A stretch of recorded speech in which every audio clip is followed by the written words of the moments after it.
जय हिंद, वंदे मातरम। तो दोस्तों ठीक है ना, आज के सेशन में हम लोग बात करेंगे, जैसे चैप्टर समाप्त हो गया था हमारे आसपास के पदार्थ, तो इस सेशन में हम बात करने वाले हैं इसी चैप्टर से संबंधित मल्टीपल चॉइस क्वेश्चंस, जो कि सभी प्रश्न आपके एग्जाम में यहीं से आएंगे। ठीक है ना, सभी प्रश्न आपके एग्जाम में यहीं से आएंगे। ठीक है ना, चलिए हम देखते हैं ना उन प्रश्नों को जो पूछा जाएगा आपसे। ठीक है, तो आपका पहला जो प्रश्न है, ठीक है ना, आपका पहला जो प्रश्न है वो क्या होगा?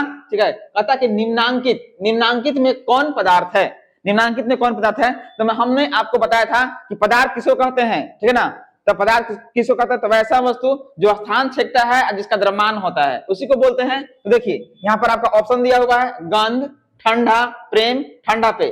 तो गंध जो है इसका द्रव्यमान नहीं होता, ठीक ना, ठंडा का भी नहीं होता, प्रेम का भी नहीं होता, लेकिन ठंडा पे मतलब कोल्ड ड्रिंक, इसका द्रव्यमान भी होता है और इसका अपना कुछ आयतन होता है। जैसे पेप्सी का बोतल लेते हैं, ठंडा पे पेप्सी का, कोका कोला का बोतल लेते हैं, ठीक है ना, तो उसमें भी देखिए क्या होता है, ठंडा पे जो है उसका आयतन है, ठीक है ना, इतने ml का भरा होता है। ठीक है ना, तो ये जो है इसका राइट आंसर क्या हो जाएगा? ठंडा पे हो जाएगा। बात समझ में आ रहा है? नेक्स्ट हम लोग बात करते हैं। ठीक, नेक्स्ट हम लोग बात करते हैं, कहता कि निम्नांकित में कौन सा पदार्थ है? यहां भी पूछ रहा है कि कौन सा पदार्थ है। ठीक है ना, तो वैसा वस्तु जो स्थान छेदती है और जिसका द्रव्यमान होता है वही पदार्थ कहलाता है। स्नेह ये तो नहीं होगा, गंध ये भी नहीं होगा, घृणा ये भी नहीं होगा, लेकिन वायु, हवा को अगर हम लोग ठीक ना किसी भी चीज में रखेंगे तो उसका अपना आयतन होगा और उसका अपना क्या होगा, उसका स्थान भी छेगा, उसका अपना आयतन भी होगा। ठीक है ना, मतलब द्रव्यमान भी होगा। ठीक है, तो ये जो है वायु, इसका राइट आंसर क्या हो जाएगा? वायु हो जाएगा। बात समझ में आ रहा है? नेक्स्ट हम लोग बात करते हैं। ठीक है ना, कहता कि निम्नांकित में कौन सा पदार्थ नहीं है? कौन सा पदार्थ नहीं है? पदार्थ नहीं है। ठीक है ना, तो आपकी जो प्रश्न कहता है पदार्थ नहीं है, ठीक है, देखिए हवा, इसका तो द्रव्यमान होता है, स्थान भी छेकेगा हवा। ठीक है ना, जल भी स्थान छेकेगा, ये स्थान घेरती है और इसका द्रव्यमान होता है। ठीक है ना, भोजन का भी ये स्थान घेरेगा और इसका भी अपना द्रव्यमान होगा। तो ये इसका राइट आंसर स्नेह हो जाएगा। ठीक है ना, जो कि पदार्थ नहीं है, पदार्थ नहीं है। नेक्स्ट हम बात करते हैं, कहता है कि दूध है। दूध क्या है भाई? ठोस है, द्रव है कि गैस है? तो दूध लिक्विड है ना, क्या है? लिक्विड है। तो इसका जो राइट आंसर हो जाएगा कि दूध क्या है? तो दूध द्रव है। दूध क्या है? द्रव है। बात समझ में आ रहा है? नेक्स्ट हम लोग बात करते हैं। ठीक, कहता कि धातु का सिक्का क्या है? क्या कहलाएगा? धातु का सिक्का ठोस है, द्रव है कि गैस है? तो धातु का सिक्का जो है, ठीक ना, वो क्या होता है? ठोस होता है। क्या होता है? ठोस होता है। बात समझ में आ गया? नेक्स्ट हम लोग बात करते हैं स्पंज। ठीक है ना, स्पंज क्या है? स्पंज क्या है भाई? स्पंज जो है, जो देखिए ये रुए का होता है इस तरह से, ठीक है ना, इसका अपना आकार और अपना आयतन, मतलब इसका निश्चित आकार निश्चित आयतन होता है। तो जिसका निश्चित आयतन और निश्चित आकार होता है वो तो ठोस कहलाता है। बात समझ में आ गया? तो इसका जो राइट आंसर हो जाएगा, ठीक है ना, क्या होगा? ठोस हो जाएगा। क्या हो जाएगा? ठोस हो जाएगा। बात समझ में आ रहा है? नेक्स्ट हम लोग बात करते हैं निम्नांकित में। कहता है कि निम्नांकित में द्रव में कौन सा अनिश्चित होता है?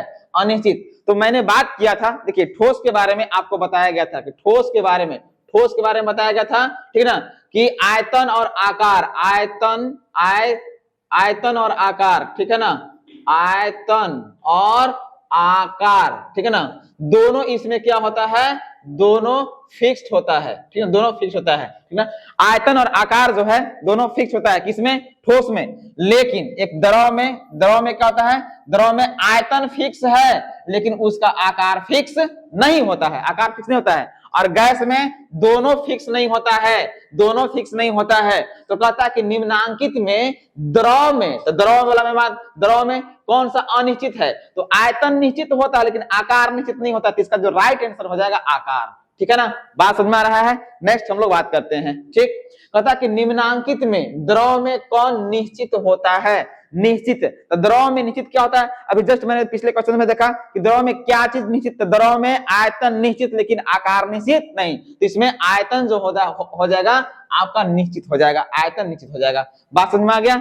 नेक्स्ट हम लोग बात करते हैं। ठीक है, कहता कि किस अवस्था में अणुओं की ऊर्जा अधिकतम होती है, किस अवस्था में अणुओं की ऊर्जा अधिकतम होती है। तो जैसा कि हमने चैप्टर में बताया था, ठीक है ना, कि ठोस के लिए अगर स्ट्रक्चर बनाया जाए तो इसमें इसके कण जो है पास पास होते हैं, क्या होते हैं, पास पास होते हैं, ठीक है ना, इसमें पास पास होते हैं, ठीक है। इसके बाद द्रव के मैंने बात किया था कि द्रव में जो है वो थोड़ा दूर दूर होते हैं, ठीक है ना, और गैस में काफी दूर दूर होते हैं, काफी दूर दूर होते हैं। तो यहाँ पर कहता है किस अवस्था में अणुओं की ऊर्जा सबसे अधिक होती है। देखिए, तो काफी दूर दूर होते हैं तो इसमें अणुओं की ऊर्जा जो है गैस में सबसे ज्यादा होगी। किसमें होगी, गैस में सबसे ज्यादा होगी ना, किसमें, गैस में सबसे ज्यादा होगी। बात समझ में आ गया, ठीक है।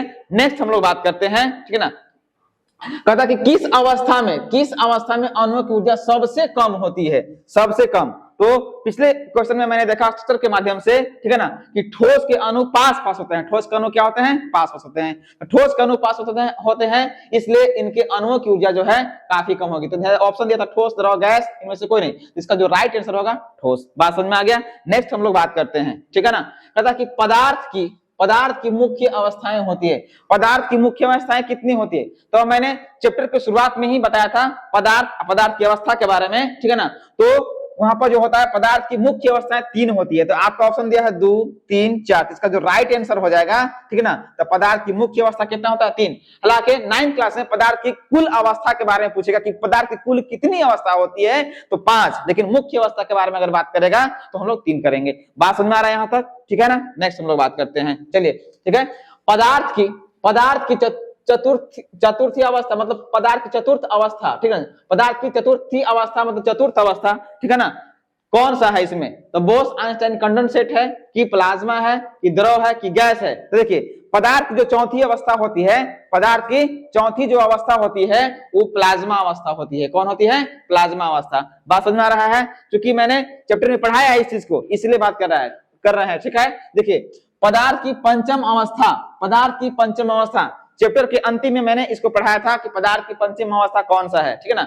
ऑप्शन में दिया है बीईसी मतलब बोस-आइंस्टाइन कंडेंसेट या प्लाज्मा या द्रव या गैस, ठीक है ना। तो इन 4 ऑप्शंस में से आपका जो राइट आंसर होगा वो पंचमी अवस्था कौन हो जाएगा, बीईसी, ठीक है ना, बोस-आइंस्टाइन कंडेंसेट, ठीक है। नेक्स्ट हम लोग बात करते हैं, कहता है कि निम्नांकित में किसके कणों के बीच खाली स्थान, किनके कणों के बीच खाली स्थान सबसे अधिक होता है, ठीक है ना। इस प्रश्न है, कहता है कि निम्नांकित में किनके कणों के बीच खाली स्थान सबसे ज्यादा होता है, ठीक है ना। तो आपका दिया था ऑप्शन में ठोस, द्रव, गैस। मैंने चैप्टर में ही बताया था और अभी भी मैंने इसको स्ट्रक्चर के माध्यम से पिछले क्वेश्चन में बताया था, ठीक है ना, ठीक है ना। ये जो ठोस का स्ट्रक्चर है, किसका है, ठोस का स्ट्रक्चर। ठोस में कण जो होता है काफी पास पास होते हैं, ठोस में कण काफी पास पास होते हैं, ठोस में कण काफी पास पास होते हैं, समझ में आ गया। तो खाली स्थान ठोस में, ठीक ना, सबसे कम होगा। द्रव में ठोस से कुछ ज्यादा दूर दूर कण होते हैं तो खाली स्थान कुछ ज्यादा होता है, और गैस में जो होता है, ठीक है ना, उसके कण काफी दूर दूर होते हैं तो खाली स्थान सबसे ज्यादा। तो बोला कि निम्नांकित में किनके कणों के बीच खाली स्थान सबसे अधिक होता है, ठीक है ना। तो सबसे अधिक किसमें होता है भाई, ठीक ना। तो इसके माध्यम से हम लोग स्ट्रक्चर के माध्यम से देख रहे हैं कि खाली स्थान सबसे ज्यादा गैस में होगा। इसका राइट आंसर क्या हो जाएगा, गैस हो जाएगा।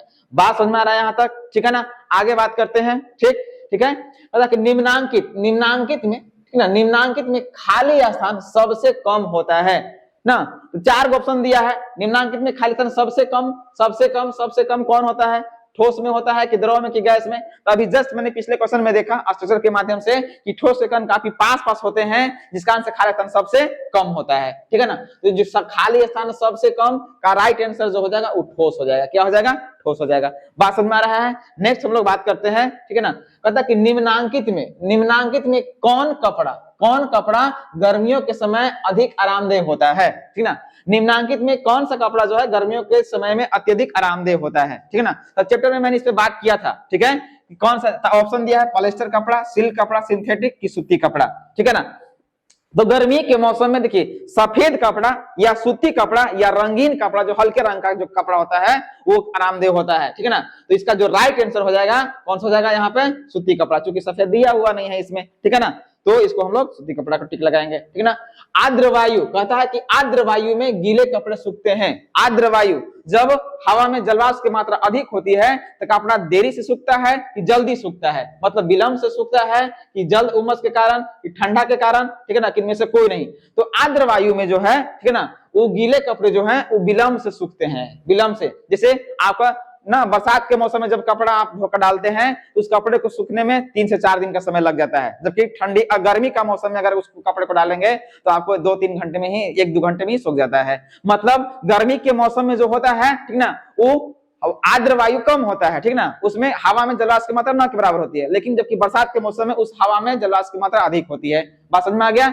तो कहता है कि आर्द्र वायु में, ठीक ना, गीले कपड़े सूखते हैं तो विलंब से सूखेंगे। ठीक है, नेक्स्ट हम लोग बात करते हैं। ठीक, कहता है कि वह प्रक्रिया जिसमें इत्र के गंध, किसके गंध? इत्र के गंध वायु में चारों ओर फैल जाती है, तो क्या कहलाएगा भाई? देखिए, एक पदार्थ के गंध को दूसरे पदार्थ में स्वतः अपने आप मिल जाना विसरण कहलाता है। अब विसरण के माध्यम से ही, चैप्टर में बात की है, विसरण के माध्यम से ही किसी गंध, खाने का गंध जो है वो दूर दूर तक फैल जाता है, या इत्र का गंध भी जो है वो दूर दूर तक फैलता है। तो यहाँ दिया हुआ था वाष्पन के कारण विसरण, वाष्पन, विसरण, संघनन की द्रवण। कहता कि वह प्रक्रिया जिसमें इत्र की गंध जो है वायु में चारों ओर फैल जाती है कहलाता है। तो देखिए विसरण कहलाया, क्या कहलाएगा? विसरण के कारण ऐसा होता है। ठीक है ना, चलिए आगे बात हम लोग करते हैं। ठीक, कहता कि वाष्पन की प्रक्रिया से उत्पन्न होता है।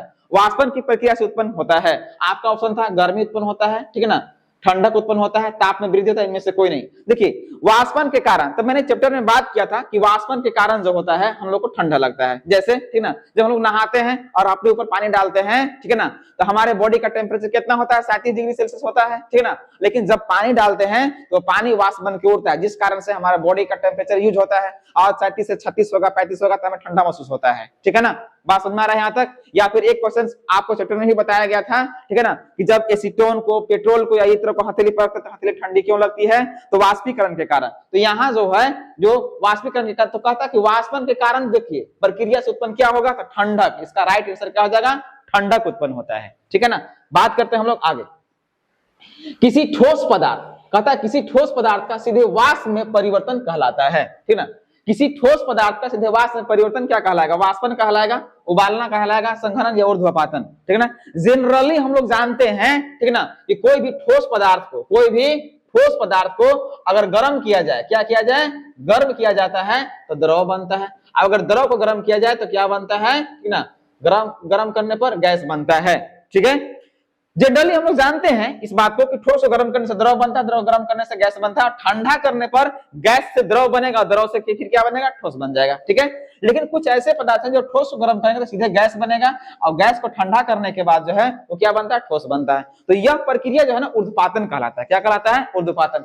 तो इसका जो है किसी ठोस पदार्थ का सीधे गैस में, ठोस से किससे क्या बनना? ठोस से सीधे गैस में, वाष्प में। तो ठोस से जो गैस बनेगा या गैस से फिर सीधे ठोस में बनेगा, वह जो कहलाएगा ऊर्ध्वपातन कहलाता है। तो इसका राइट आंसर जो क्या हो जाएगा? ऊर्ध्वपातन हो जाएगा। बात समझ आ रहा है यहाँ तक? चलिए बने रहिए, और आप देखिए पढ़े होंगे तो आप खुद से टिक लगा सकते हैं इस चीजों को। ठीक है ना, बात करते हैं हम लोग। कहता कि प्रकृति में कौन सा पदार्थ जो है ठोस, द्रव और गैस तीनों अवस्था में पाया जाता है? ठीक है ना, ऑप्शन दिया है ऑक्सीजन, नाइट्रोजन, हाइड्रोजन, जल। देखिए प्रकृति में जो है, नेचर में कहता है कि प्रकृति में जो है वो तीनों अवस्था में कौन पाया जाता है? इस ऑप्शन के अनुसार दिया है आपका क्या थी? ऑक्सीजन, नाइट्रोजन, हाइड्रोजन और जल। ठीक है ना, तो देखिए जल जो है, ठीक है ना, जल जो है, देखिए जल जो है, ये जो पहले बर्फ जो है, बर्फ क्या होता है? ठोस होता है। क्या होता है? ठोस।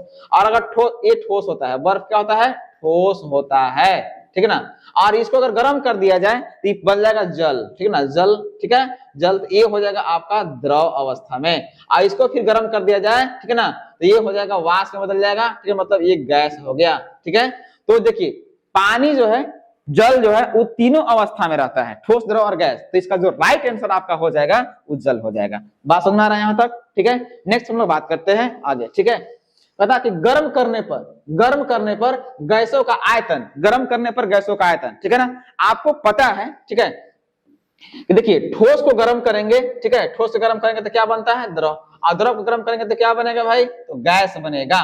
ठीक है, ठोस को गर्म करने से द्रव बनता है, द्रव गर्म करने से क्या बनता है? गैस बनता है। ठीक है, तो ठोस के अणु पास होते हैं, जब गर्म करेंगे थोड़ा दूर दूर चला जाएगा, इसका आयतन बढ़ जाएगा। ठीक है, इसके बाद अगर द्रव को गर्म करेंगे तो उसके अणु और दूर हो जाएंगे, जो कि गैस बन जाएगा, और गैस को अगर गर्म करेंगे तो और दूर हो जाएगा। मतलब है गर्म करने पर गैसों का आयतन जो है वो क्या हो जाता है? बढ़ जाता है। क्या होता है? बढ़ता है। कहता है ऑप्शन में बढ़ता है, घटता है, अपरिवर्तित रहता है, तो राइट आंसर इसका क्या हो जाएगा? बढ़ जाता है। ठीक है ना, नेक्स्ट हम लोग बात करेंगे। ठीक है, कहता है कि वह ताप, वह ताप, वह टेम्परेचर जिस पर कोई ठोस जो है द्रव में परिवर्तित होता है कहलाता है। ठीक है ना, तो चैप्टर में ही बात किया गया था। ठीक है ना, तो वह ताप जिस पर कोई ठोस जो है द्रव में परिवर्तित होता है कहलाता है। दिया हुआ है द्रवनांक, क्वथनांक, क्रांतिक ताप, क्रांतिक बिंदु। देखिए, तो ठोस से द्रव में बदलना, ठीक ना, गलनांक कहलाएगा, या द्रवनांक या गलनांक, क्या बोलेंगे उसको, गलनांक भी बोलेंगे। बस समझ गया। तो ये चार ऑप्शन में से जो राइट आंसर था इसका क्या हो जाएगा, आपका द्रवनांक या फिर गलनांक। ठीक है, नेक्स्ट हम लोग बात करते हैं। ठीक, गैसों का संप्रियता होता है, गैसों का संप्रियता होता है। चलिए इस पर बात करते हैं। कम होता है, अधिक होता है, कम और अधिक के बीच होता है। संप्रियता का मतलब दबाना, गैसों को दबाया जा सकता है, संप्रियत किया जा सकता है, अधिक की कम। ठीक है ना, देखिए ठोस के अणु जो होते हैं ना काफी पास होते हैं, ठोस के अणु काफी पास होते हैं, जिसमें खाली स्थान न के बराबर होता है। ठीक है ना, द्रव में ठोस से, ठीक ना, कुछ दूर पर अणु होते हैं जिसका खाली स्थान ज्यादा होता है, और गैस के अणु काफी दूर होते हैं जिस कारण खाली स्थान ज्यादा होता है। तो गैसों को ना खाली स्थान ज्यादा होता है, इसलिए गैसों का संप्रेषण सबसे ज्यादा किया जा सकता है। ठीक है ना, तो कम अधिक, ठीक ना, और कम और अधिक के बीच में, तो इसका जो राइट आंसर हो जाएगा अधिक हो जाएगा। तो गैसों का संप्रेषण जो है संभव है सबसे अधिक। ठीक है, नेक्स्ट हम बात करते हैं गर्मियों में। इसमें गर्मियों में घड़े का जल ठंडा होता है, दिया है क्वेश्चन। गर्मियों में घड़े का जल ठंडा होता है, ठीक है ना, किस कारण से होता है, वाष्पीकरण के कारण, ऊर्ध्वपातन के कारण, गलनांक के कारण, संघनन के कारण। देखिए, तो गर्मियों में जो जल होता है ना, घड़े का जल, वो वाष्पीकरण के कारण ठंडा होता है। मैंने चैप्टर में ही बात किया था इसका। ठीक है ना, ठीक है, क्योंकि जब घड़ा जो होगा, ठीक है ना, वो घड़ा में छोटे छोटे छिद्र होते हैं, जिससे पानी रिस कर बाहर आ जाता है, और जब बाहर आ जाता है तो वातावरण का गर्म हवा जब टकराएगा इनसे, तो इन बाहर वाले जो पानी आया हुआ है उनका वाष्पीकरण हो जाता है। जब वाष्पीकरण हो जाता है तो पूरा निकाय ठंडा हो जाता है, मतलब पूरा सिस्टम ठंडा हो जाएगा, उसके अंदर जो जल रखा हुआ है वो भी क्या हो जाएगा, ठंडा। तो किसके कारण, वाष्पीकरण। इसका जो राइट आंसर हो जाएगा वाष्पीकरण के कारण हो जाएगा। ठीक है ना, समझ में आ रहा है। चलिए बात करते हैं आगे हम लोग। ठीक है, कहता है कि गैसों के कणों के बीच आकर्षण बल होता है, गैसों के कणों के बीच आकर्षण बल होता है। तो अभी स्ट्रक्चर के माध्यम से हमने देखा है, ठीक है ना, जैसे ठोस के अणु काफी पास होते हैं, ठीक है ना, काफी पास होते हैं, ठोस के अणु काफी पास होते हैं, और पास होते हैं तो ठोस का आकर्षण बल सबसे ज्यादा होता है। ठीक है ना, ठोस में ज्यादा होता है। द्रव के अणु जो होते हैं, द्रव के अणु ठोस के अपेक्षा काफी दूर, मतलब थोड़ा दूर होता है, ठीक है ना, ठोस के अपेक्षा थोड़ा दूर होते हैं,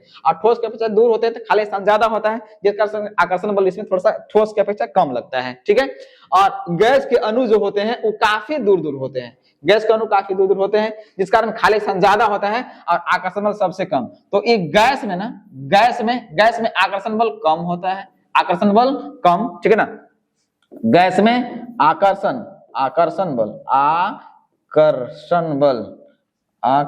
ठीक ना, आकर्षण जो है गैस में, आकर्षण जो है वो देखिए ठोस में ज्यादा होता है, ठोस में ज्यादा। क्यों ज्यादा, क्योंकि ठोस से कण जो है पास होते हैं, द्रव में ठोस से कम, ठीक ना, ठोस से कम, ठीक है, और गैस में सबसे कम, ठीक है। तो कह रहा है कि गैसों के कणों के बीच आकर्षण बल जो होता है कैसा होता है, तो सबसे कम होगा। तो इसमें देखेंगे अधिक, ऑप्शन दिया है अधिक, कम, अत्यधिक, इसमें सबसे कम। गैस के कणों के बीच आकर्षण बल सबसे कम होता है। ठीक है ना, नेक्स्ट हम लोग बात करते हैं ठोस के कणों के बीच आकर्षण बल ज्यादा, आकर्षण बल होता है। तो ठोस के कणों के बीच, अभी जस्ट मैंने पिछले ही क्वेश्चन में बताया, ठीक है ना, कि ठोस के अणु काफी पास होते हैं, ठोस के अणु काफी पास होते हैं, जिस कारण से इसमें आकर्षण बल सबसे ज्यादा होगा। तो ऑप्शन दिया है अधिक, कम, अत्यधिक, इनमें से कोई नहीं। तो ठोस कण जो है काफी पास होते हैं, जिस कारण से ठोस में आकर्षण बल जो है ठोस के अणुओं के बीच अत्यधिक होता है, सबसे ज्यादा होता है। ठीक है, नेक्स्ट हम लोग बात करते हैं। ठीक है ना, चलिए नेक्स्ट हम लोग बात करते हैं। कहता है कि गैस का द्रव में परिवर्तन कहलाता है, गैस का द्रव में परिवर्तन। जनरली जैसे हम जानते हैं, ठीक है ना, कि ठोस को गर्म करने पर, अगर ठोस को हम लोग क्या करेंगे, ठोस को अगर गर्म किया जाए, तो द्रव में कन्वर्ट होता है, ठीक है ना, और द्रव को अगर गर्म किया जाए तो किसमें कन्वर्ट होता है, गैस में, ठीक है ना। और वापस अगर इसको ठंडा कर दिया जाए, क्या कर दिया जाए, ठंडा कर दिया जाए, ठीक है ना, ठंडा कर दिया जाए इसको, तो देखिए गैस से क्या बन जाएगा, द्रव से क्या बन जाएगा फिर, ठीक है ना, ठंडा कर दिया जाए तो क्या बन जाएगा, ठोस बन जाएगा। तो गैस का द्रव में परिवर्तन, गैस से द्रव में, गैस से द्रव में जो परिवर्तन होता है वो संघनन कहलाता है। क्या कहलाता है? संघनन। मैंने चैप्टर में भी बात किया था इसका, ठीक ना। तो गैसोकरण, ऊर्ध्वपातन, संघनन या जमना, इसका जो राइट आंसर हो जाएगा क्या हो जाएगा? संघनन हो जाएगा। बात समझ में आ गया। नेक्स्ट हम लोग बात करते हैं पदार्थ के, कहता है कि पदार्थ के कणों के बीच कार्य करता है, पदार्थ के कणों के बीच कौन सा बल कार्य करता है? पदार्थ के कणों के बीच कौन सा कार्य करता है, ठीक ना। तो आकर्षण बल, प्रतिकर्षण बल, गुरुत्वाकर्षण बल, इनमें से कोई नहीं। तो अभी देखिए पदार्थ के कणों के बीच जो है ना वो आकर्षण बल, आकर्षण बल काम करता है, वो पकड़ के मजबूत रखता है, ठीक ना। ठोस के अणु पास पास तो उसमें आकर्षण बल ज्यादा होता है, द्रव में ठोस के अपेक्षा द्रव का अणु दूर दूर तो उसमें आकर्षण बल ठोस से कम होता है और गैस में सबसे कम होता है। तो पदार्थ के कणों के बीच जो कार्य करता है ना बल, वो कौन सा? आकर्षण बल काम करता है, ठीक है ना। आगे बात करते हैं हम लोग, चलिए। कहता है कि पदार्थ के कणों को एक साथ बांध कर रखने वाला बल कहलाता है। एक साथ बांध कर रखने वाला बल कौन सा है? आंतरिक स्थान आंतराणविक बल, नाभिकीय बल, ठीक ना, कि बंधन। देखिए पदार्थ के कणों को जो पकड़ के रखता है मजबूती के साथ, उसको हम लोग बोलते हैं अंतराणविक बल। क्या बोलते हैं? अंतराणविक बल। इसका राइट आंसर क्या हो जाएगा? अंतराणविक बल हो जाएगा, ठीक है। अब बात करते हैं बर्फ का एक टुकड़ा, ठीक ना, जल की सतह पर तैरता है क्योंकि जल से भारी होता है। बर्फ और जल का घनत्व समान होता है, बर्फ जल से हल्का होता है, बर्फ का घनत्व जल से अधिक होता है, ठीक है। जब मैंने, ठीक ना, घनत्व पढ़ाया था उसमें मैंने बात किया था, ठीक है ना, जब उसमें बात हमने किया था, ठीक है, कि जल से अगर कोई पदार्थ का घनत्व जो है जल से ज्यादा है तो वो क्या हो जाएगा? जल से ज्यादा है तो क्या हो जाएगा? पानी में डूब जाएगा। बात समझ में आ गया, ठीक ना। लेकिन अगर किसी पदार्थ का घनत्व जल से कम है तो पानी पर क्या होता है? तैरता है। तो बर्फ जल से हल्का होता है मैंने, ठीक है ना। तो ये आपका हो जाएगा राइट आंसर। बात समझ में आ गया। नेक्स्ट हम लोग बात करते हैं, ठीक है।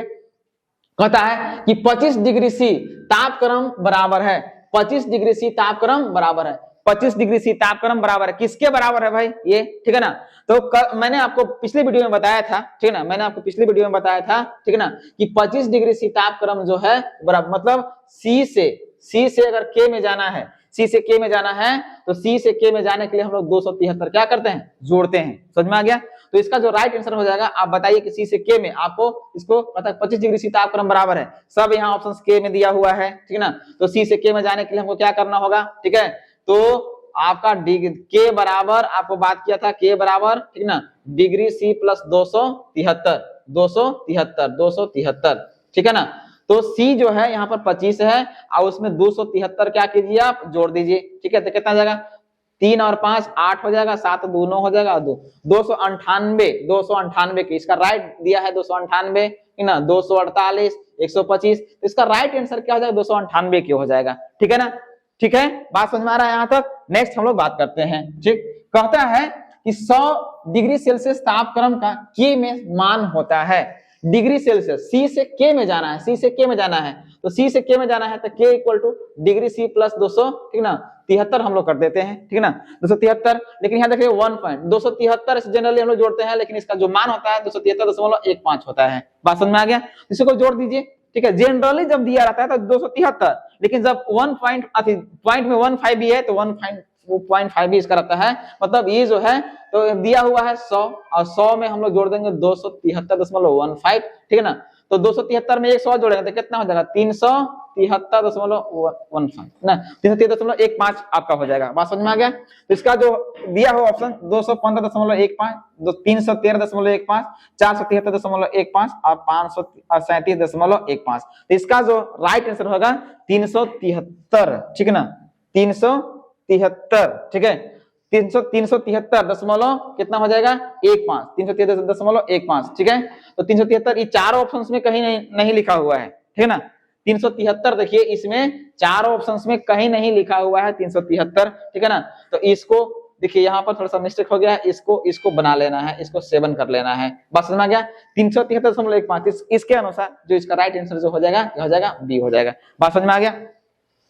चलिए नेक्स्ट हम लोग बात करते हैं बर्फ का गलनांक होता है। बर्फ का गलनांक कितना होता है? तो बर्फ का गलनांक जो होता है वो 0 डिग्री सेल्सियस होता है। 0 डिग्री सेल्सियस कितना होता है? 0 डिग्री सेल्सियस होता है। 0 डिग्री सेल्सियस बर्फ का गलनांक 0 डिग्री पर होता है। लेकिन यहाँ पर डिग्री सेल्सियस में देखिए क्या दिया हुआ है? 100 दिया हुआ है, 273 दिया हुआ है, ठीक है ना। और 273 के दिया हुआ है और 300 के दिया हुआ है, तो 0 डिग्री सेल्सियस इसमें नहीं है, तो हम के में कन्वर्ट करके देखते हैं, ठीक ना। तो के जो होता है, ठीक है, के में कन्वर्ट करना होता है, मतलब आपको देखिए के हमें हमको लाना होता है, तो 0 डिग्री सेल्सियस को हम लोग के में लाने के लिए हम लोग क्या करते हैं, तो के बराबर होता है 0 डिग्री प्लस 273, 273, तो के बराबर कितना 273। यहाँ राइट आंसर जो होगा 273 के हो जाएगा, मतलब 0 डिग्री और 273 के आपस में बराबर होता है, ठीक है ना।